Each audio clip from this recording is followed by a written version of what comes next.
तरह से चीन के साथ भारत की कशीदगी बढ़ती जा रही है, हम क्या मकबूजा जम्मू और कश्मीर को आज़ाद करवा सकते हैं? अच्छा, हमारे लिए सिचुएशन ये है कि देखिए, पॉलिटिकली तो आज़ाद कश्मीर में जो 5 अगस्त के बाद सिचुएशन हुई है ना, वो तब्दील होकर रह गई है मकबूजा कश्मीर में। अब जो हमारा मसला ये है कि हमने क्या करना है वहां पे। हम सफारती तौर पर बुरी तरह नाकाम हो चुके हैं मेरे हिसाब से, और मुझे कोई उम्मीद खास नजर नहीं आती। ठीक है। तो वक्त आ गया है कि दोबारा एक और एक्शन हो जाए, और मैं बात सीरियसली कह रहा हूँ, मजाक के तौर पे नहीं कह रहा, क्योंकि अब वक्त आ गया। अगर कश्मीर को आपने वाकई उनका हक दिलाना है तो अब इसके अलावा और कोई चारा नहीं है। 1962 में पाकिस्तान को एक चांस मिला था जो हमने मिस किया, ठीक है, जब साइनो इंडिया वॉर हुई थी। मेरा ख्याल में हमें चाइना के साथ थोड़ा बहुत इस पे कोलैबोरेट करना चाहिए। सही। अगर कहीं मौका है तो कोई हर्ज नहीं है कि हम भी लाइन ऑफ कंट्रोल पार करके कोई 5-6 किलोमीटर या 10-15 किलोमीटर आगे चले जाएं। ठीक है। थोड़ा सा हमें, बल्कि इसके थोड़ा हमें काम करना पड़ेगा, क्योंकि इस सिचुएशन पाकिस्तान की ठीक नहीं है। बिल्कुल, आई एग्री, चाहे अफगानिस्तान की तरफ, लेकिन हमें तालिबान के साथ थोड़ी सी बात करके अपना ये वेस्टर्न बॉर्डर जो है इसको थोड़ा अगर हम सिक्योर कर लें तो अब हमें इधर या उधर वाली बात करनी पड़ेगी। तो फिर इस मुहिम जो नताइज क्या होंगे? नताइज जो भी निकलेंगे फिर देखी जाएगी। अभी मतलब जब अगर हम मुसलमान अपने आप को कहते हैं, और इस वक्त मुसलमान जो है कश्मीरी बेचारा जुल्म में घिरा हुआ है, और आपको कोई सूरत हाल नजर नहीं आ रही, और आपको ये भी लग रहा है कि भारत अपने चलाकियों से उस सारी सूरत हाल को उसने काबू में कर लिया है। बल्कि DGISPR का बयान भी आ चुका है कि पाकिस्तान में जारहियत दिखाने का स्टेज तैयार कर रहा है। तो अभी हमें खुद अब स्टेज तैयार कर लेना चाहिए और भारत को 2 फ्रंट सिचुएशन में ले आना चाहिए मेरे हिसाब से। थोड़ा बहुत हमें इस पे कुछ सोच विचार करने के बाद और चाइना के साथ कंसल्ट करने के बाद एक 2 फ्रंट सिचुएशन भारत के लिए क्रिएट करनी चाहिए मेरे हिसाब से। अगर हम वाकई चाहते हैं कि कश्मीर को आज़ादी मिले, उनका हक खुद इरादियत मिले। अगर हम ये नहीं चाहते तो फिर प्रेशर एक इस वक्त हमारे पास है मौका कि हम चाइना के साथ बातचीत करके भारत पे प्रेशर बिल्ड करें। ठीक है। और अगर हम अभी ये मौका हमने गंवा दिया तो फिर पता नहीं ये मौका कब मिलेगा। उस वक्त तक मकबूजा जम्मू और कश्मीर तक क्या होता है वी डू नॉट नो। लेकिन मेरे हिसाब से हमारी सफारतकारी चूंकि बुरी तरह नाकाम हो चुकी है, गो कि अभी भी बहुत कुछ हो सकता है लेकिन हम करने के लिए तैयार नहीं है। तो इसलिए अब और जो कश्मीरियों के हालात हैं इस वक्त मकबूजा कश्मीर में, उसको देखकर और जो भारत के लॉन्ग टर्म अज़ाइम है गिलगित बल्तिस्तान को लेकर, आजाद जम्मू और कश्मीर को लेकर, तो हमें चाहिए कि हम अब 2 फ्रंट सिचुएशन भारत के लिए क्रिएट कर ही डालें। तो ये हमारे लिए एक वाज़ेह स्टेप ले लें, अंदर चले जाएं, LOC को क्रॉस कर लें। ठीक है, देखी जाएगी। अब हम ऐसी कोरोना वायरस की जद में हैं तो एक ज़द और सही हम भारत के साथ निपट लेंगे। अल्लाह ताला ने हमें इतना जज्बा दिया हुआ है, हम सब खुद सरहदों पे पहुंच जाएंगे इंशाल्लाह। तो ये कौम मरने के लिए, शहीद होने के लिए तैयार है अगर हुकूमत थोड़ा सा दम दिखाए और कोलैबोरेशन के साथ। मैं ये कह रहा हूँ कि not unilaterally but in consultation with China, कि चाइना के क्या अज़ाइम है।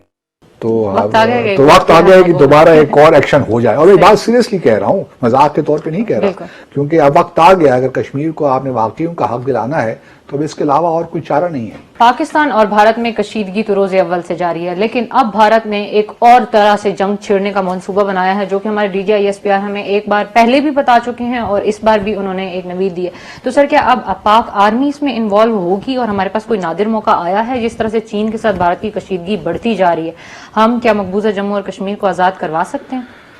हाँ, ये बड़ा दिलचस्प सवाल है, लेकिन इसके कई पहलू हैं। पहले तो ये अपने नाज़रीन को बताते चलें कि मशरक़ी लद्दाख में पिछले 1 माह से कशीदगी है चीन और भारत के दरमियान। फौजी आमने सामने हैं। गो के भी फायरिंग वाला मामला शुरू नहीं हुआ, लेकिन भारत री-इन्फोर्समेंट्स आ रही हैं दोनों तरफ से। ठीक है। क्योंकि ये जो है लाइन ऑफ एक्चुअल कंट्रोल जो है, ये तकरीबन आप यूँ समझ लीजिए कि 3500 किलोमीटर का एरिया है, और इसमें डिस्प्यूट है। और जो है अरुणाचल प्रदेश पे भी जो चीन का क्लेम है कि ये भी तिब्बत ही का हिस्सा है। और ये सारा इस वक्त जो है, और हमारा चूंकि भारत के साथ भी अगर आप देखें तो तकरीबन हमारा जो बॉर्डर पूरा बनता है तकरीबन 2240 किलोमीटर आप कह लें, इंटरनेशनल बॉर्डर है। और उसके बाद फिर 740 किलोमीटर हमारा लाइन ऑफ कंट्रोल है, और फिर 190 किलोमीटर शायद वर्किंग बाउंड्री है। ठीक है। अच्छा, उसमें जो चाइना और भारत का जो इस वक्त मामला है, हमने 2017 में भी देखा, डोकलम में जो ट्राई जंक्शन था जिसको चिकन नेक भी कहते थे, भूटान, चीन और भारत, उस जमाने में तकरीबन 70 से ज्यादा दिनों की एक कशीदगी हुई थी, उसमें तो बाकायदा फायरिंग भी हुई थी। सही।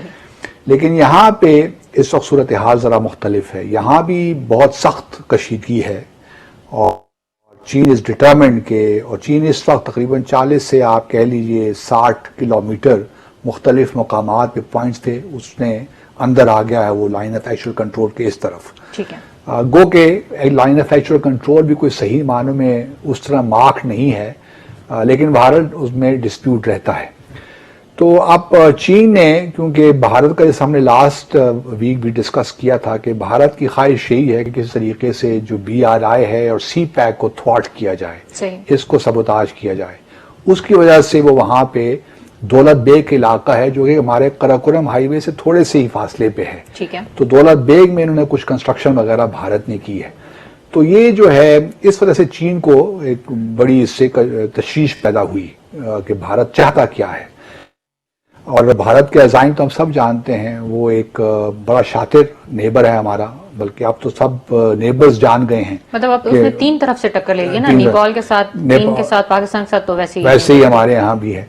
तो ये जो है मामला, चीन को इस बात का पता है कि चीन जो भारत है वो US का स्ट्रेटेजिक पार्टनर है। ठीक है। अभी देखिए G7 की मीटिंग होने जा रही है जो कि इस महीने होनी थी, लेकिन अब वो सितंबर में होगी अमेरिका में।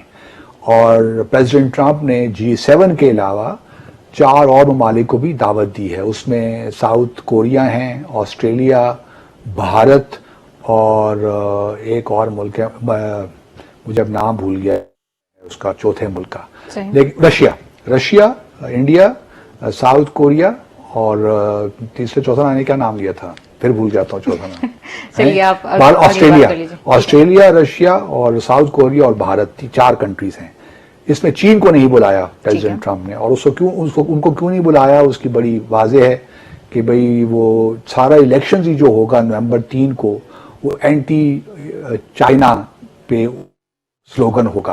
क्योंकि अभी जिस तरह के हालात चल रहे हैं ना अमेरिका में, तो लोग एकदम से अपने प्रेसिडेंट के खिलाफ उठ खड़े हुए हैं और काफी रेटिंग कम आई है। सही। इसीलिए जो मिसाल के तौर पर एंगेला मर्केल ने कहा है, जो जर्मन की चांसलर हैं जर्मनी की, उन्होंने कहा है कि जी हम तो ये कोरोना वायरस की वजह से ट्रैवल कर नहीं सकती मैं तो, ठीक है, अगर ये वर्चुअल समिट करनी है फिर तो ठीक है, लेकिन ये जो G7 को आप G11 बनाने चले हैं, इसकी समझ और किसी मुल्क को नहीं आ रही कि ये अपने तौर पर फैसला को क्यों इनवाइट किया है प्रेसिडेंट ट्रंप ने, जबकि यूरोपियन यूनियन ने सैंक्शंस भी लगा रखी हैं, क्योंकि 2014 में रशिया ने क्राइमिया में एनेक्स किया, उस पर कब्जा किया, फिर यूक्रेन के कुछ इलाकों पे कब्जा इस वक्त भी है। तो उसके बाद से 2014 के बाद से रशिया पे काफी सैंक्शंस हैं EU की, और अमेरिका ने भी कुछ सैंक्शंस लगाई हैं। तो यूनियन को भी ये मामला समझ में नहीं आ रहा कि रशिया को बुलाने की क्या जरूरत है।